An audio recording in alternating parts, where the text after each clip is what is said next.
devastation. This is total devastation. We're about 25 miles out from the eye itself, and we're really starting to pick up the wind. Probably as bad as I've ever seen it. This thing coming in so fast and also so strong. Total devastation. It's leveled. Things that were on the beach are now on the other side of the street. It's hard to believe all those images are just from a year ago. This week marking 1 year since Hurricane Michael just tore through the Florida Panhandle. It left a trail of destruction going for miles. Mexico Beach taking a direct hit. It was nearly level. The damage staggering.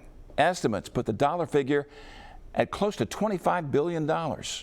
Today, all these months later, the recovery is still well underway. It's beyond just the damage. It's also the emotional toll the storm took. Fox 10's Tyler Finger went back to Bay County and talked to two women who are on a mission to make sure those who lived through the storm have their stories documented. Ashley Connor and Sierra Camper saw the toll of Hurricane Michael because they lived it. Is it still shocking to see all of this a year later? It really is, and there are certain parts of the town that look like the hurricane hit yesterday, and there's other like little pockets of the town, and everything kind of has gotten back together. Bay County was hit hard, and the recovery taking time. With destruction all around, Ashley and Sierra rolled up their sleeves, one grabbing a pen and paper, the other a camera. We were hearing stories from our families and our friends and our neighbors that we really thought that the rest of the country needed to hear. I wanted to have a place where I could document the authentic damage that was happening because I didn't feel like it was going to get covered. That's how Memoirs of Michael was created, the website getting thousands of clicks and a Facebook page with nearly 6,000 likes. If you document something authentic, it's going to get followers. People want to see realness and they want to see the trueness of what happened. Sierra and Ashley put about 50 stories on their blog. The first one published last December.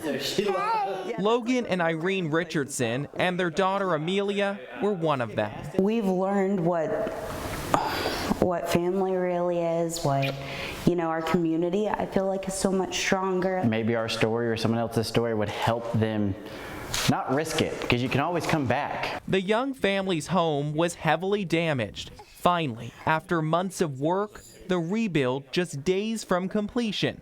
Their goal of sharing their story to the Memoirs of Michael team, showing just how bad it was. We're not going to remember in 50 years all these little details that happened. We're going to remember we were okay, we were safe, we had everything we needed. More than 10 months after setting out to tell the stories of those who survived Michael, Ashley and Sierra now beginning part 2 to see where the people they interviewed are now. If we could go door to door for the next 10 years to tell everybody's hurricane story, we would, because we felt that we didn't go through this, for no reason. There has to be a reason and a purpose behind it. With a mission to document what's been done, their goal is to not forget as the forgotten coast gets back on its feet. This community was awesome before the storm, and that's just a symbol of that it's going to be awesome again in the future. And that's all you can hope for after a disaster this destructive, taking it one day at a time,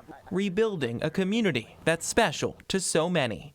In Panama City, Tyler Finger, Fox 10 News. Ashley and Sierra are planning to put a book together as well. They're hoping to have it done in the beginning of 2020. They want to make sure that people know Panama City and Bay County in general still has a long way to go and still needs a lot of help. Plenty of buildings still in ruins.